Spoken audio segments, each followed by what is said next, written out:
Welcome back. मशरिक़ वस्ता की जंग सिर्फ सरहदों तक महदूद नहीं रही, बल्कि अब ये आपकी मेडिकल कैबिनेट तक पहुंच चुकी है।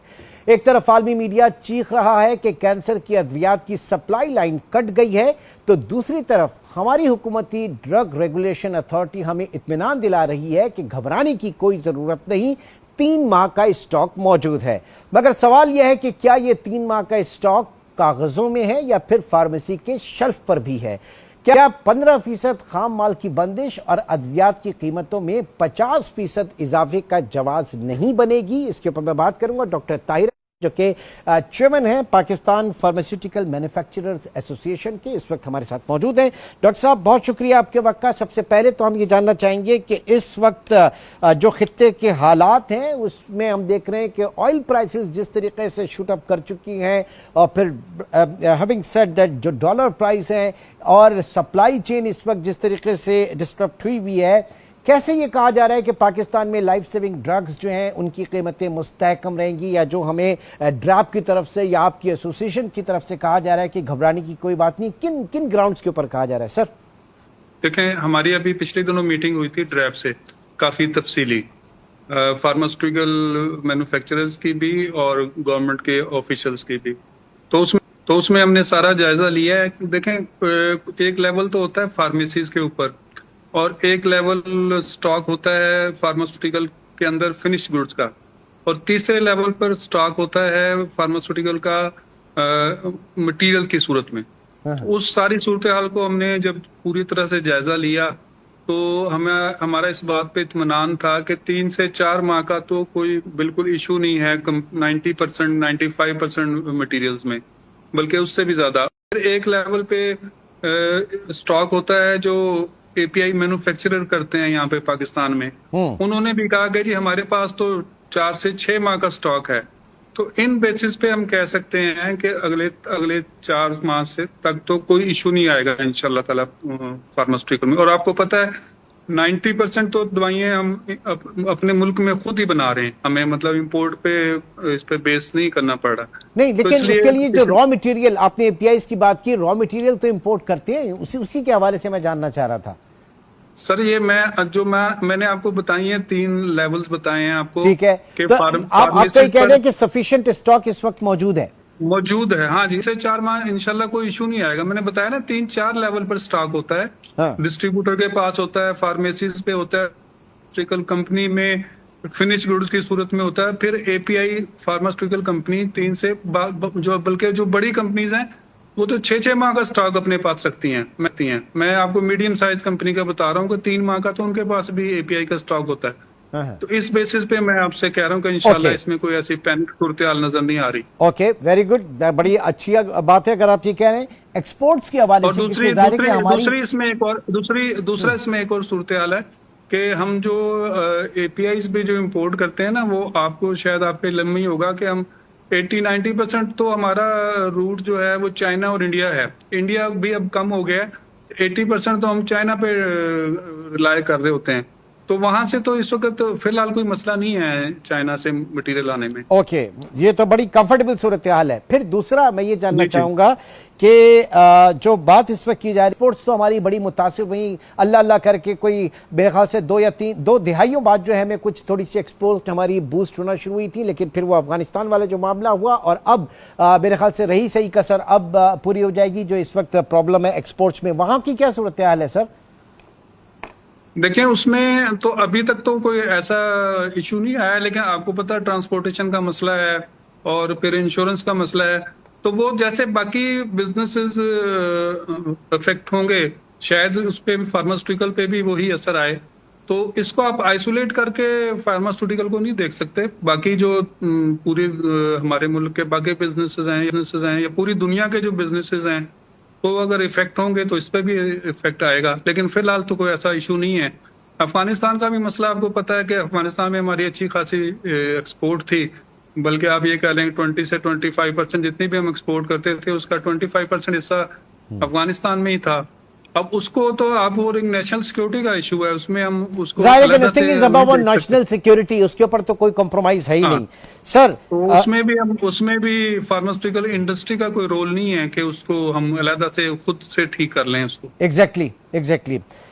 ईरान के हवाले से कहा जा रहा था, कल परसों कुछ खबरें भी थी कि वहां पर जो है वो अद्वियात भेजी जाएंगी पाकिस्तान की, तो वो उसका मोड क्या होगा, कुछ है आपको इस सिलसिले में इंफॉर्मेशन है? जी, उन्होंने एक लिस्ट शेयर की है मिनिस्ट्री ऑफ कॉमर्स ने, ये अद्वियात चाहिए उन्हें, तो हमने अपनी कंपनीज को सबको फॉरवर्ड कर दिया है, वो सबको बता दिया है कि ये एक किस्म का उनकी जरूरत है। तो उसमें से मेजॉरिटी जो मेडिसिन हैं वो तो पाकिस्तान में बहुत कम बनती हैं जो उन्हें चाहिए, तो जो बनती हैं या जो अवेलेबल होंगी वो इंशाल्लाह हम उनको दे देंगे। बल्कि वो कुछ ऐसी क्वांटिटीज हैं कि हमारी कंपनीज तो डोनेट करने के लिए तैयार हैं कि हम डोनेट ही कर देंगे उन्हें, बजाय ये कि उन्हें सेल करें या एक्सपोर्ट करें। तो वो हम डोनेशन की तरफ भी सोच रहे हैं कि हम उन्हें डोनेट कर देंगे इंशाल्लाह। जाहिर है कि ये एक बहुत बड़ा कंट्रीब्यूशन होगा इस वक्त।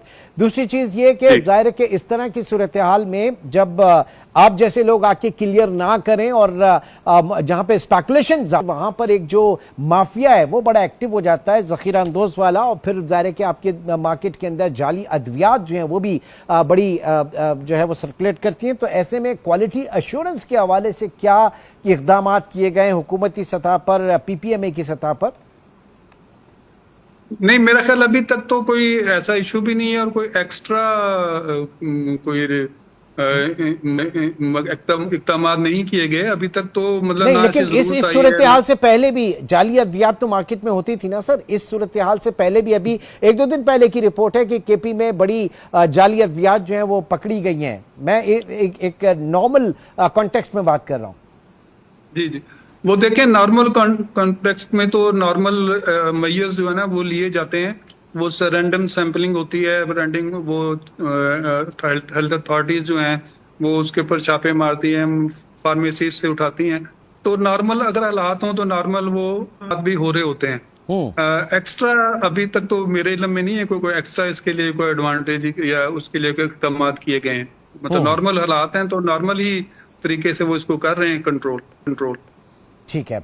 अच्छा, एक आखिर में मैं रिसर्च एंड डेवलपमेंट के हवाले से जरूर जानना चाहूंगा, क्योंकि इससे पहले कहा जाता था कि जनाब जो एमएनसीज पाकिस्तान में थी फार्मा इंडस्ट्री की, वो बहुत हैविली इन्वेस्ट करती थी रिसर्च एंड डेवलपमेंट के ऊपर। तो क्या हमारी जो लोकल कंपनीज हैं वो उसके ऊपर उतना ही फोकस कर रही हैं जितना एमएनसीज किया करती थी? नहीं, शायद उतना तो नहीं कर सकते। देखें, जितना कोई बड़ा शेयर ले रहा होता है मार्केट से उतना ही ज्यादा वो उस पर इन्वेस्ट कर रहा होता है। या चले प्रायोरिटी में कितना है, प्रायोरिटीज में कितना है? नहीं, प्रायोरिटी तो ये 100% प्रायोरिटी पर है। देखें, इसके बगैर तो काम नहीं चल सकता ना, कोई भी कंपनी इसके बगैर सर्वाइव ही नहीं कर सकती। जब तक वो R&D नहीं करेगी, नए मॉलिक्यूल्स नहीं आएंगे, नई चीजें प्रोडक्ट्स नहीं आएंगी, तो वो कंपनी तो कोई भी सर्वाइव नहीं कर सकती। ये तो हर कंपनी की 100% प्रायोरिटी में है।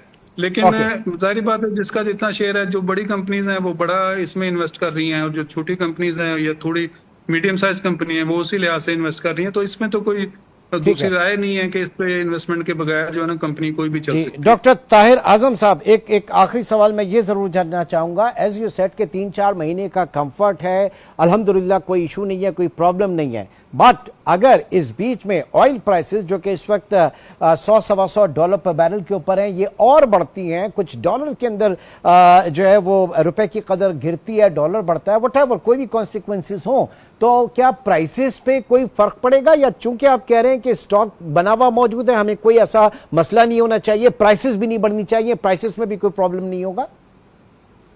जी इमरान साहब, देखें मैंने कहा ना कि ये जो मौजूदा स्टॉक है, जो उसका मैं कह रहा हूँ कि 4 माह और बाज केसेस में 6 मंथ का भी स्टॉक है, इसमें तो कोई इशू नहीं होगा।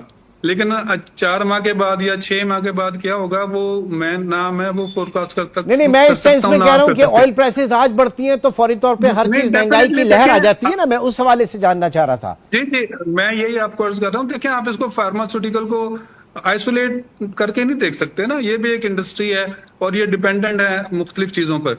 एपीआईज पर डिपेंडेंट है, नहीं, आपके बिजली पास पर तो स्टॉक डिपेंडेंट तैयार है ना सर, मैं उसकी बात नहीं कर रहा, जो 4 महीने बाद आप इंपोर्ट करेंगे उसका तो इशू नहीं आएगा। हाँ अच्छा, उसमें चले, बस तो मैं कोई यही issue मालूम नहीं करना आएगा, चाह रहा लेकिन- था कि ऑयल प्राइसेस हाँ जी। या पेट्रोलियम प्राइसेस या महंगाई की कोई लहर आती है तो उसमें कम से कम पाकिस्तान में अद्वियात जो है उनकी कीमतें नहीं बढ़नी चाहिए, क्योंकि नहीं, हमारे पास इंशाल्लाह इसमें इश्यू नहीं आएगा, लेकिन अगर मजीद बढ़ती हैं और ये सिलसिला कंटिन्यू रहता है, जाहिर है ये कि फिर जारी इसमें रहता है आइसोलेशन सिलसिला, तो में फिर- नहीं देखा जा सकता। जाहिर है कि वो आपकी भी जो कंपनीज है वो कमर्शियल इंटरेस्ट पर कमर्शियली काम कर रही हैं, एंड वी आर विद जी, यू। जी। बहुत बहुत शुक्रिया, थैंक हाँ यू जी। Very much. हमारे साथ मौजूद पीपीएमए के चेयरमैन डॉक्टर ताहिर आजम साहब, आपका बहुत शुक्रिया। और नाज़रीन, इसके साथ ही आज के प्रोग्राम से इतना ही।